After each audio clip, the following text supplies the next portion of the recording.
and so we're underway. So welcome again to everybody. We're really excited to have you all here. I know this has been quite a long journey for some of you who have been involved for a number of months and years, talking about having some sort of way of capturing the data that of all the animals that are being sheltered and rescued and fostered around the country. So we're pretty excited to get this underway. I'd like to introduce you to your two hosts this evening.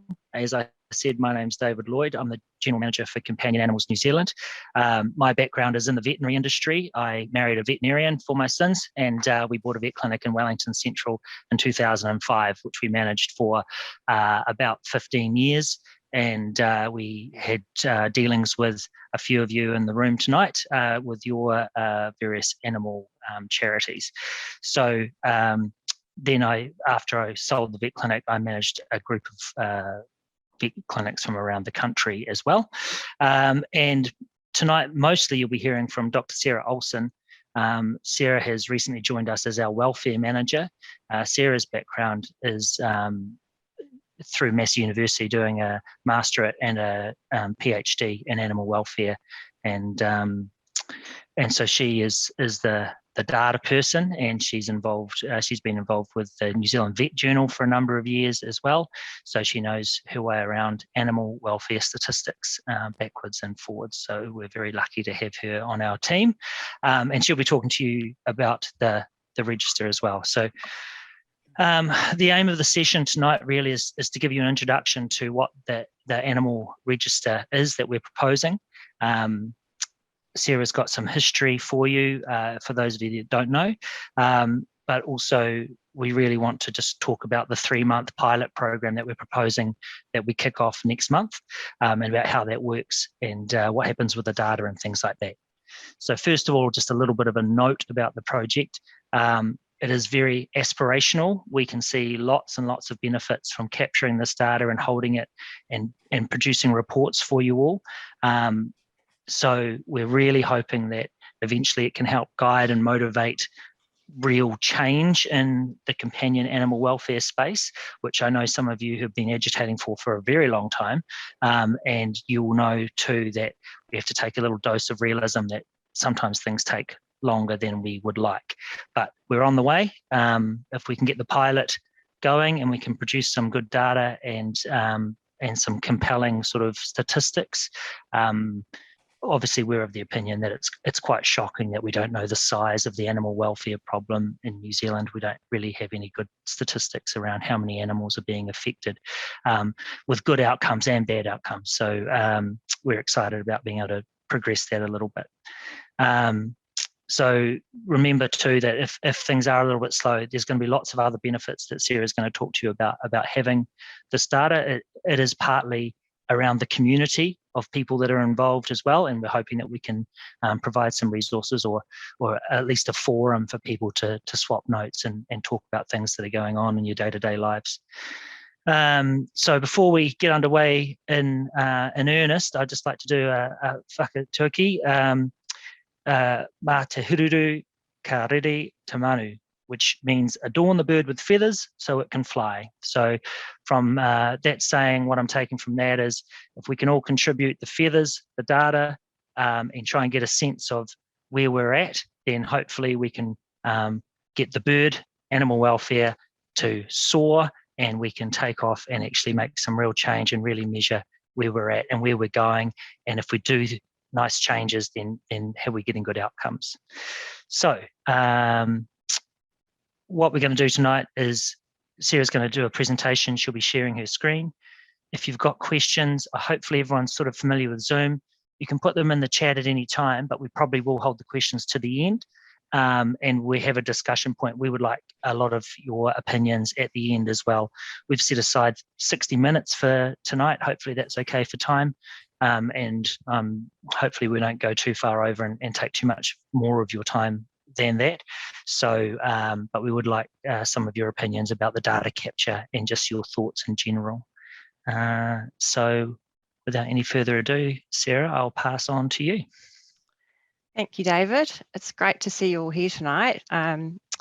So as David said, I'm just going to run through a bit of background about this initiative, and then I'll take you through the process of the pilot program. It's going to in my screen. You want that. Move the people out of the way. Right. Whoops. So the idea of the Shelter Register was raised at the Rescue Roadshow that was held a few years ago, back in 2020. This was an initiative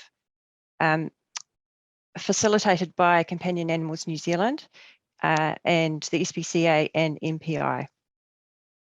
And out of this program, we found that there was a lot of support for the idea of a national shelter database, as you are all probably aware. And we now know that there is a desire amongst the more than 300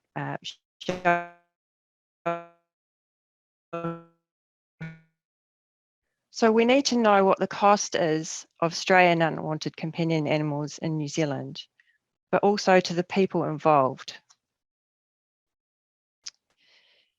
My internet's not behaving. So without the basic information about animals entering and leaving shelters, we can't measure how big the welfare problem is or understand the trends that are occurring in the industry. Establishing a national database will enable us to standardise collection of data amongst shelter rescue organisations in New Zealand, so we have evidence in order to understand the welfare situation. So what do we need to know to do this? We need to understand how many shelter organisations there are in New Zealand. We need to know how many animals are receiving help from these organisations and what resources are available to them. We can do this by collecting accurate and standardised data. This information will help us to enable researchers to use evidence-based approaches to measure animal welfare and to determine improvements to animal welfare interventions over time. We need a collaborative, data-driven approach which will be more effective than our current fragmented companion animal shelter landscape. Shelter Animals Count is an established database in the US that collects the same type of data that we are looking at collecting. We have the permission to establishing a national shelter database. We have the ability to host that on the New Zealand Companion Animal Register. Many of the shelters are already using this and so will be familiar with how it works. The New Zealand Companion Animal Register will be able to capture, anonymise and publish monthly reports so everyone will get the benefit of this data. So what other benefits are there to this initiative? A national shelter register will provide data to determine where the welfare issues lie and to help improve the outcome for animals. So what are the costs to the people involved? We expect that animal welfare standards in shelters will be affected by the well-being of the people that are providing the care. So from a One Welfare perspective, we hope the findings generated from the people involved in these organisations, as well as the animals. We know the cost of shelter work to staff and volunteers can be high, and the nature of the work you do can result in burnout, compassion fatigue, and has a high toll on mental well-being. Eventually, we would like to be able to include resources in the register to help people at the coalface, and it's our hope that it will generate a sense of support and community for everyone involved. How are we going to determine whether the pilot has been a success? Some of the things we'll be looking at include how many of the rescues and shelters take part and how complete and accurate the data are that they submit. We want feedback from participants such as how easy the process of collecting the data was. We'll look at how useful the data is in terms of providing a picture of the shelter landscape, the number of animals involved, and evidence that could be used to make positive welfare changes. Successful outcomes for the animal statistics. If the pilot does prove to be successful and a national register is established, Some of the things that could be incorporated in the future include the ability to collect data relating to shelter personnel, such as the number of hours they work, include the different services shelters and rescues are offering and their capacity to do this. And we also would like to extend it to other companion animal species, including horses and rabbits and other smaller animals. In terms of what's going to happen next for the pilot program, anyone who has expressed an interest in taking part will receive an MOU, which I'll be sending out in the next week or so. This is just to set out some terms of agreement so both parties know what's expected. This needs to be signed and returned to me. We'll then send you your individualised data sheets, which you can bookmark and familiarise yourselves with, and then you can come back to me with any questions or issues that you might. The data you capture during the month needs to be filled out by the 5th of the preceding month. So for June, and then we'll look at presenting the preliminary results to everyone that's taken part. And we're hoping to hold a focus group as well to hear any feedback you might have and discuss any issues that there might be. Just a couple of notes, all the data will remain anonymous. And initially, we'll be sharing this data with everyone that's taking part in the program, as well as MPI. We are hoping that MPI are going to give us some support to progress this initiative if the results are favourable. Later on, when we've got more complete data, we will probably be able to share this with the public, but again, you don't need to worry because it will all stay anonymous. So just on Sarah's last few points here. So the pilot program, I think, has a couple of dozen people that have expressed their interest. I know there's people that have expressed interest, but people who have actually signed up and sort of committed, then we really would like a lot more. So ideally, maybe 50 organisations would be great. We'll press ahead no matter how many we get, but I think this is a worthwhile process to go through. Sarah's now actually just gone. So so on that, yeah, you can actually join it at any stage. And sorry, I am back. Sorry. So you can join at any stage. So partway through. So if you've got a data collection process that allows you to backdate the data because your record keeping allows you to do that, then we're happy for people to join as late as the end of August and still capture that data, which is what she's talking about shelters joining partway through or data entered retrospectively. So I think now what we're going to do, hopefully if the internet holds up for us, is Sarah will. Have you still got some more slides here, Sarah? No. No, so we're going to go into a little demonstration that essentially the data capture is happening in Google Sheets. And the trick with this is that every organisation that participates will have their own Google sheet. Your own Google sheet that will be private between essentially you and us. So we'll be the only people that see it. And so you'll have your own separate link that you can bookmark on the internet, and then it will look like this. And I don't know if everyone's screen looks like mine, but I can't see the very bottom of the spreadsheet. On the spreadsheet is 3 tabs, so one for each of the trial months. Sarah, I'll leave it with you to continue on.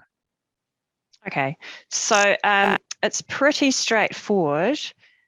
Basically, it's set up so that you can enter data into these columns like so, and it automatically populates the totals.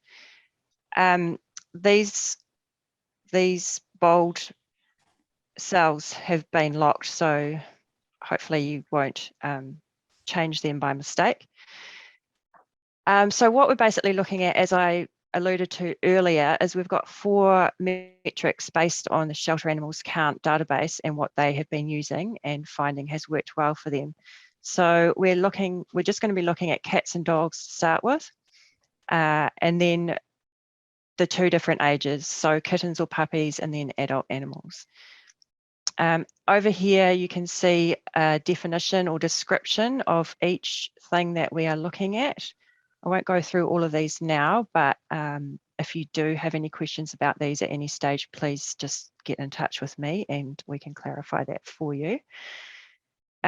So it's pretty straightforward. Other than that, you just fill in the numbers at the end of the month, and as David said, down the bottom there's a different tab for each month, so you just click on those when you've completed one.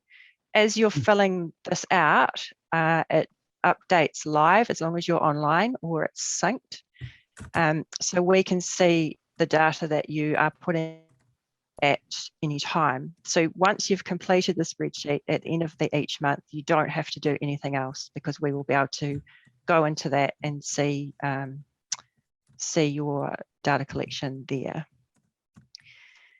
I think that's probably it regarding that. Is there anything else you can think of, David, that I've missed? No, I don't think so. I mean, we're just going to talk to you about a couple of platforms that we can help sort of gauge your interest. One is going to be our website, which I'll show you in just a second. And also we're going to have a Facebook page for just discussion topics. But Sarah is the main point of contact on this. So on the web page will be a link to her email address to sign up for the pilot program, and once you sign up, then we'll go through the onboarding process that she described about just getting an MOU. The MOU is not a contract, it's just an agreement to say, you know, if you're going to do this, then we would like the data sort of in a timely fashion, and also we're not going to share it with anybody that unexpected. Yeah, so that's that really. And so what I really wanted to do next, I know we've been doing a lot of the talking for the last 20 minutes, so what I'd like to do now really is open the floor, as it were, to see if there's any potential problems that any of you see, anything that we might have overlooked.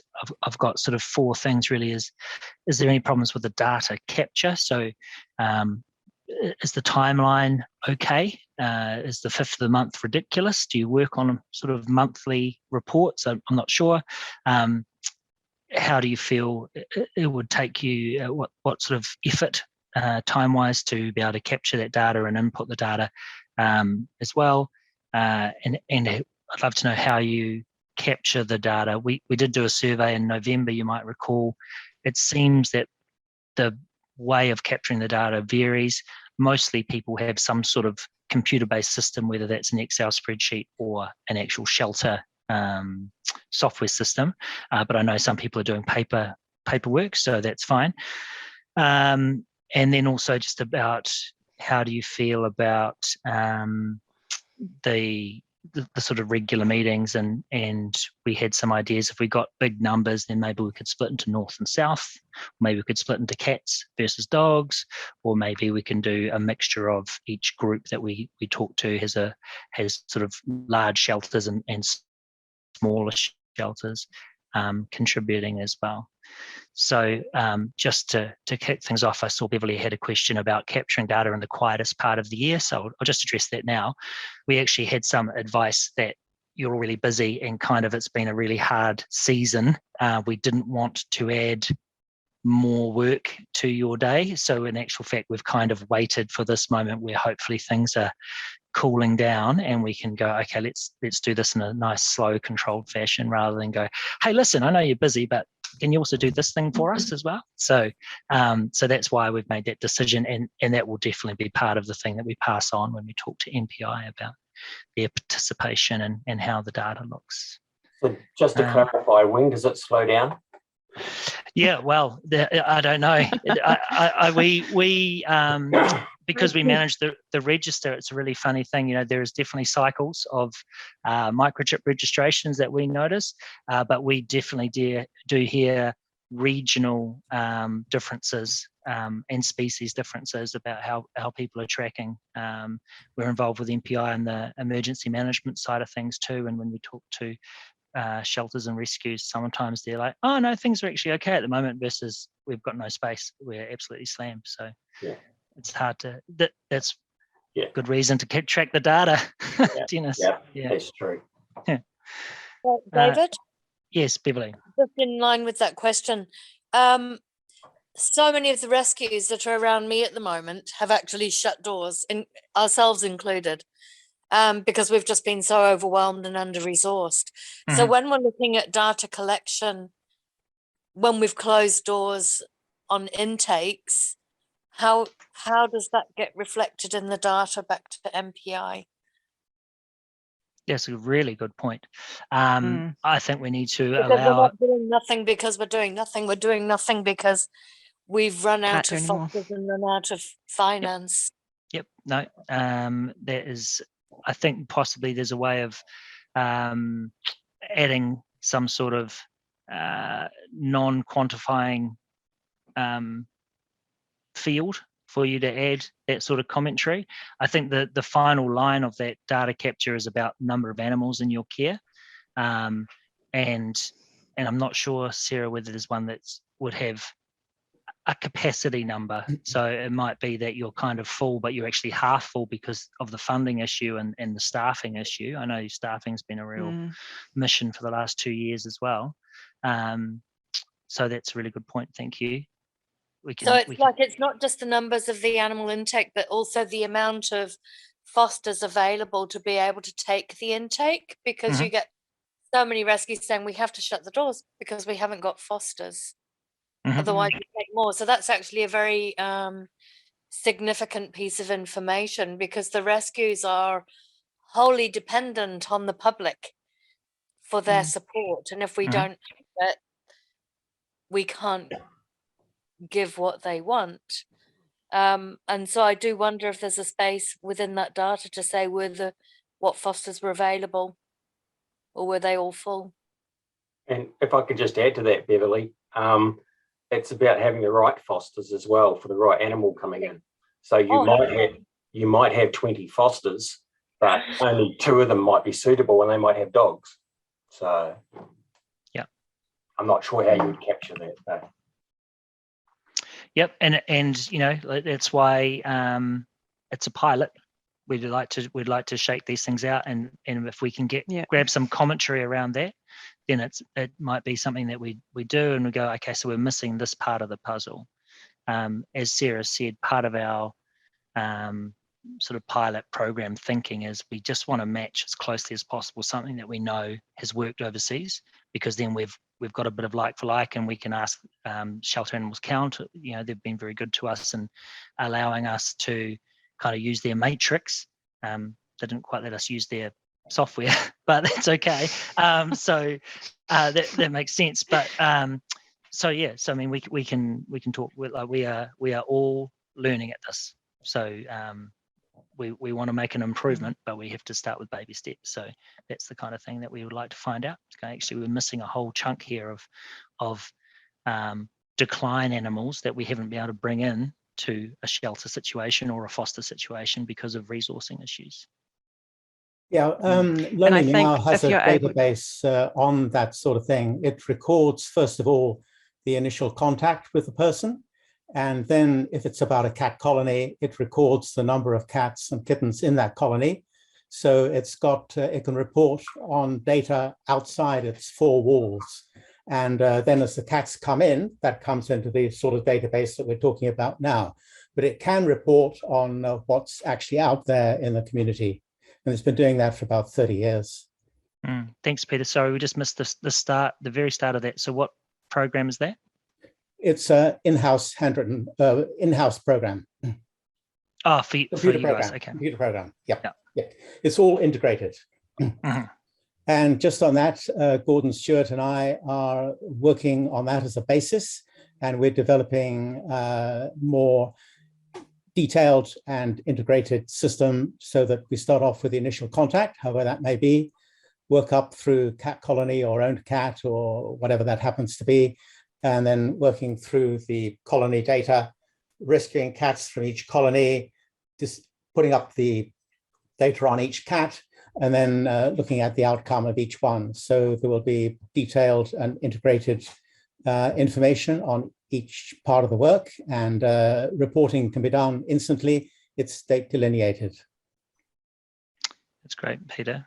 I think from my understanding of the process, we might need to be a little bit cautious around the colony data, but I'm glad that you're doing a very good job of tracking that, and I've seen your database, Peter, with your spreadsheets and things, which is fantastic. If you don't know what's outside your four walls, you don't know what resources you need, you don't know what's perhaps going to come in the future, and you don't know what needs actually rescuing if you don't capture that data initially.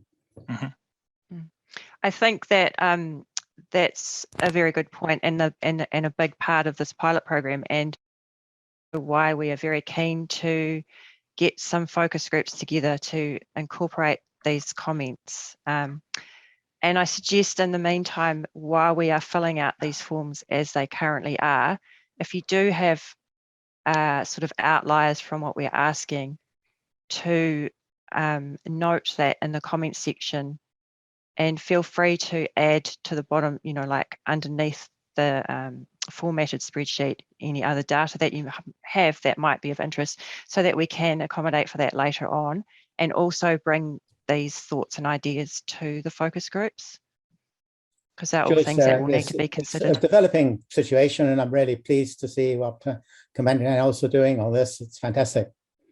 Thank you. Thank you. Is there anyone we haven't heard from yet? Jessica, are you SPCA? What's SPCA doing? Silence. Peter? Yes, I am here. I'm listening intently. USPCA, Jessica? Yes, I am. Right. I think we've met many times. Yes, we have, Peter. You're just a pink square. So a pink square, that's sure. Right.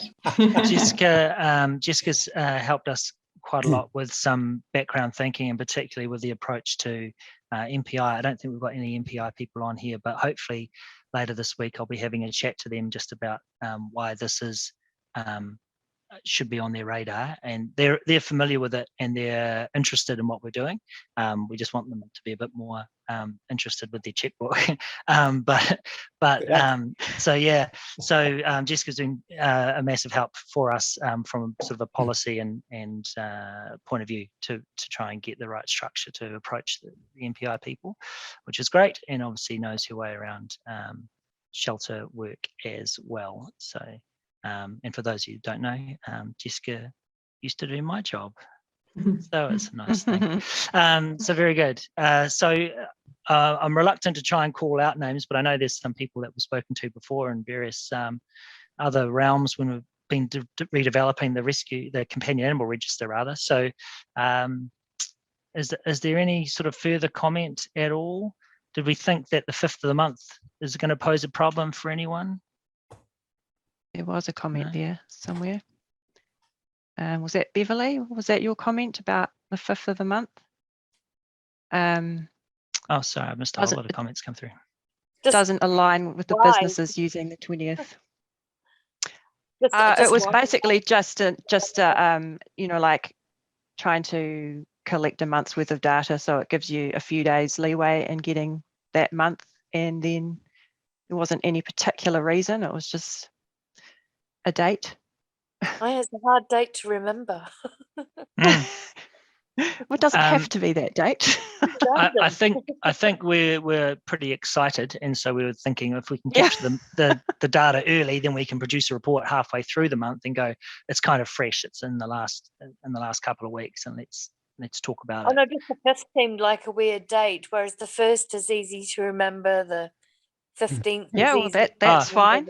We can do that. The 1st would be ideal, and yeah, the 1st would be ideal. But I thought, well, you know, sometimes it's a long, like a few days to get things in order.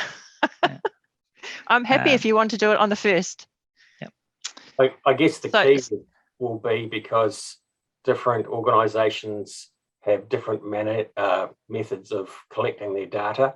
So I made a comment there about Polytics, which we use, and that data is readily available at the end of each month. It would just be a question of us remembering to do that, to enter the data by the 5th. Whereas if other outfits, I suppose, are doing it manually and probably more quantity than what we've got, because we just deal with dogs, then it might be a bit harder at that date. Yep. Well, I think if we start and we're finding that it's tough for people to try and hit that date, then it's fine. It's a pilot. It's a pilot for a reason. You're not going to sack us, are you? So. No, not at all. No, we are here to provide a service, really. Like I really want to get that the right way around as well. Like the reason that we're involved in the main is because long term, when we think about trying to collect companion animal data, we've got an animal database with 1,070,000 animals on it and about 800,000 users. So it seems like it makes sense to have it related to the companion animal register, especially because once we get past the Google Forms trial stage, it might well be that for those of you that are using the companion animal register, and hopefully everybody is, because we should all be scanning our animals as they come into our shelters or as they leave, then you'll have a login, and we can just create sort of another tab for you to be able to access your shelter data and enter it and muck around with it. And absolute shoot for the moon type thing is that maybe we can create an automated connection for some shelter softwares and things like that. I know there's shelter software companies that are talking to us going, we'd really like to help. So maybe that's a point we get to do some introductions as well. I'll just run through some of these questions, and I'll just acknowledging Michelle here saying the biggest restrictions is having enough vets to de-sex the cats. It's a huge issue getting surgery space. Absolutely, we acknowledge that. Again, we've been in lots of meetings around the COVID response with MPI and with NZVA. And other rescues as well, talking about that and the fact that that is a big squeeze. There's no easy solutions to that, unfortunately. Apart from hopefully there's some funding around. I know that the register donates money back via the Companion Animal Trust to help with de-sexing. I know the SPCA has de-sexing grants as well. But yeah, there's no easy solution for the lack of vet staff. Kathleen's asked if we're happy to share on Facebook pages and other animal contacts. Yes, please. One of the things we've noticed through this process is that there's a lot of people doing really great work out there, kind of anonymously to us. It's a little bit scary for us managing the companion animal register with the microchip numbers of lots of animals that might be lost. Just how many animal shelters and rescues don't seem to have even an inquirer account with us. We would love for people to get themselves a scanner and be able to check the register and rehome animals that way. And yeah, one of the things is we don't know who's out there, and hopefully this forum will provide lots of good support for people who are trying to do things on their own and maybe could do with a little bit of some a community to rely on for sharing resources and people. So yes, share away. We've just set up a Facebook group, which I'll show you in just a second. So I've just got a note here saying the 5th of the month might be a bit soon. Hard to extract information from fosterers. That's an interesting one, if we don't mind, Rachel, sort of drilling in on that a little bit. What information would the fosterers be giving you? Would you not have a record of who has animals and how many animals they have? They don't rehome out of their homes, do they? Or am I misunderstanding? Yeah, no, they do. It's just trying to get sometimes the date the animal's been de-sexed and getting the microchip number and getting all of that data. We have a messenger chat group that's just, one chat group that's just for data. So they're supposed to put all that information, the date it's de-sexed, the microchip number, vaccinations, when it's adopted. But last year was crazy busy and trying to get all of the information. I'm still gathering it up now, some of those dates and that data. I'm nearly done. We've had a quieter year, but finishing on the 30th and having to chase up people who communication isn't their strength. No. Yeah. Okay. That's so good. A little bit more, even a fortnight would be a help, I think. Yeah. Okay. That's fine, Rachel. Like, just make a note on your spreadsheet that, you know, you've got data coming if it's not complete for that month. As we said, you know, if we can get this data retrospectively, it's better than not getting it at all. So just note that, you know, it's not quite complete for the month, and maybe change that when it is. Yeah, that would be great. I think for this trial it'll be fine, because, you know, it is our quiet time. But right. Yeah. But again, it's another issue that needs to be acknowledged and you know, taken into account. So all these things are useful for us. Yeah. I was interested. So carry on, Rachel. Too, since I'm still unmuted, I'll make the most of it. I was just interested in not recording TNR data, because it's, you know, a big part of animal welfare, and being able to return cats that aren't social, but to stop them breeding. That seems like an important figures to capture, because it's a lot of volunteer work and hours and funds going into that too. Yep. It's a shame if that couldn't be captured.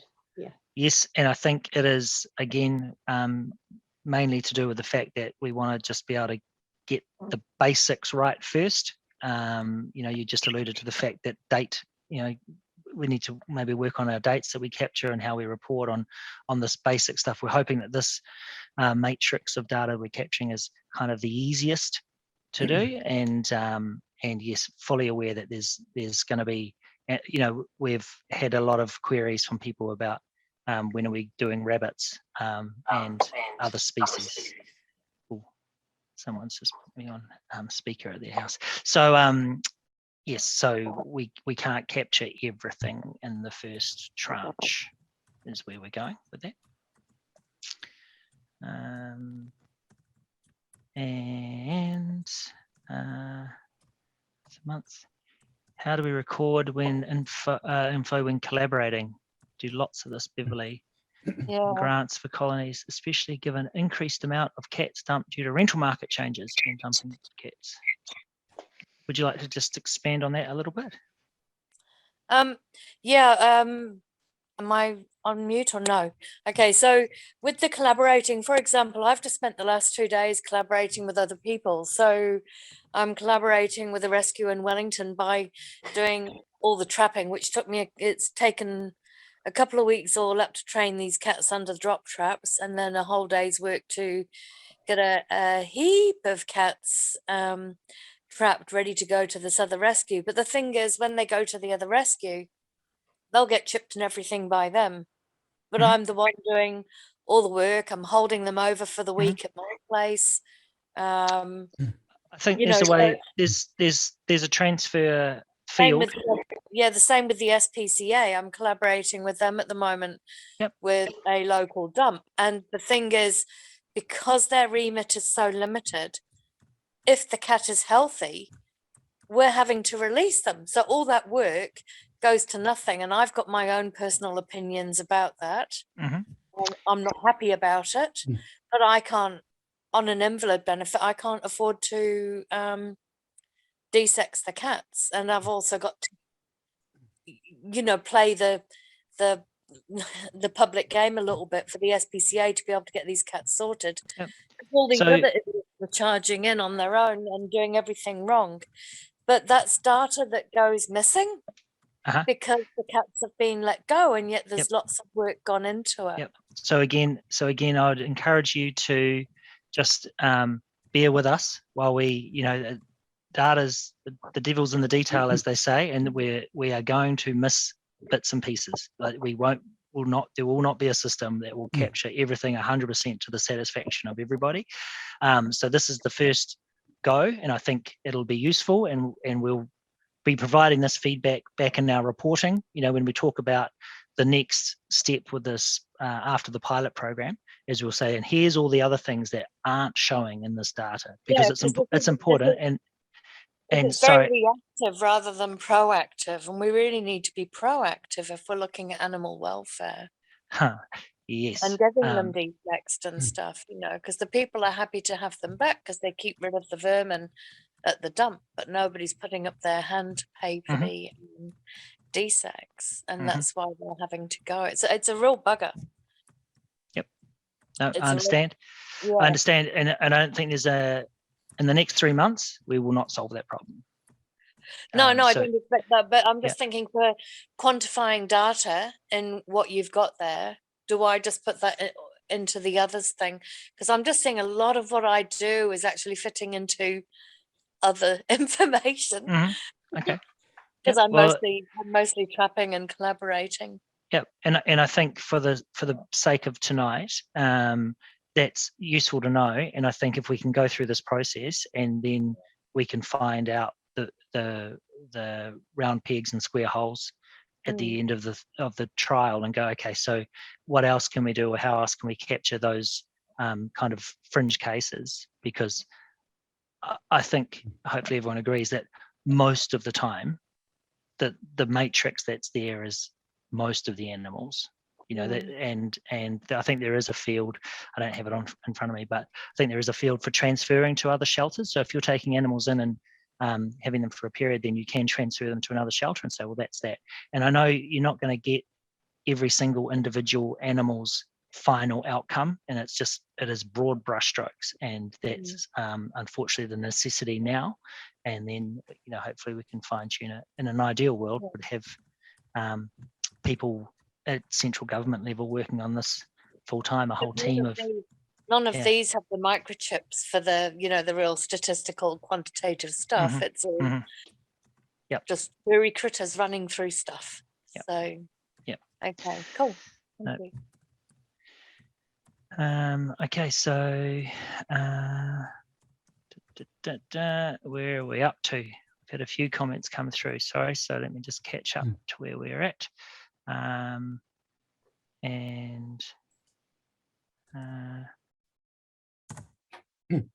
Okay, I think this is mostly just conversation between you all, which is really great. So that's a good start, because that's what we want to do as well. So I think that is about it, unless anyone else has any other comments around that data capture. What I wanted to do is just share a screen with you now and just show you that we've got a little Facebook page. Let's see if that actually works for me. I'll put this in the chat too. Hopefully everyone can see our little Facebook group called Shelter Register Aotearoa, which is it is just a little bit of a placeholder name for us. It's just got Sarah and I as our own little lonely members on it at the moment, but feel free to join that. There's a couple of questions that just qualify that you're not spam bots for us. And also we've got under the Companion Animals New Zealand /Shelter Register Aotearoa a little page here, and we've got a link on this page. If you haven't, if Sarah hasn't got your details, if you want to join the pilot program, you can just click there and that generates an email to her, and it just talks a little bit about what we're doing. But yes, absolutely feel free to share away far and wide. I'll do that, and what I'll just do, while Sarah might say a couple of final words, I'll just put in the chat these two links for you so you can take them away. Sarah, did you have anything else? Not regarding the pilot program, I don't think. I just would really like to encourage you all to take part and to spread the word, because obviously the more people we get doing this, the better. And about all of us, and it's about the animals. So we're all trying to do our best for them. So yeah, and do what we can. Thank you. And then also we just wanted to acknowledge that you had all received an email from us in November time asking for you to complete a survey just about this topic, and it was really pleasing to see how enthusiastic people still were after our meeting and that we had back in 2020, but also I think on the call somewhere is Christine. Christine's from Massey University, and she is also has sent out another survey which has got a slightly different tack Christine, we haven't rehearsed this, but are you happy if I throw you under the bus and just ask you to say a brief word about your study?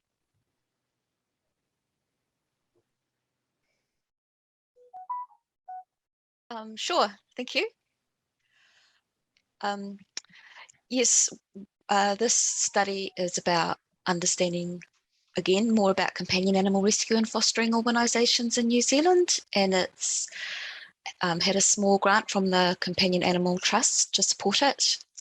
And we, myself and Carolyn Gates at Massey are involved in this study. We did send out a link to all the organisations that we could find through either the charities database or through CANS or through other sources that people had told us about. So it would be great if you were able to support this survey. It's going to be an ongoing piece of work because my interest is in fostering. I pricked up my ears before when someone mentioned fostering and needing more fosterers. That's my particular interest, feline fostering in particular, and that's my PhD. So that's going to be supported by this survey. So if you'd like to take part in the survey and you haven't done so yet, please do. If you want to know more about the survey, I've popped my address down there so you can get hold of me, and you can get to the survey through the QR code. Thank you. Thank you, Christine. So unless there's any further comments, we are under time budget, which is fantastic.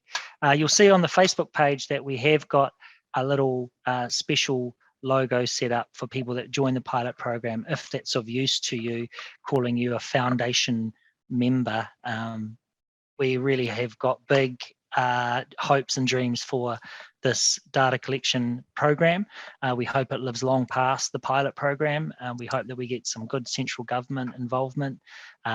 We're pretty fiercely determined that this is the right thing for New Zealand and for New Zealand's companion animals. We can't do much real change without capturing black and white data that really means something and that actually can help steer some good policy making and some good decisions, both at local government level and central government level. So I think this is long overdue, and I thank you all for your patience, because I know it was met with really good enthusiasm when we all talked a couple of years ago, and it has taken this long for us to first of all rebuild our own companion animal register and then get this underway. So without any further comment, I think we'll bid you all good night, and thank you all again for the good work you're doing out in the community. It's very much appreciated. Good night, David. Thank you Good to very see you much. again. And Sarah, excellent initiative. Keep going. Thanks, everyone. Thanks, Peter. Thank you. Thank Take you. care. Bye. Thank you. Bye.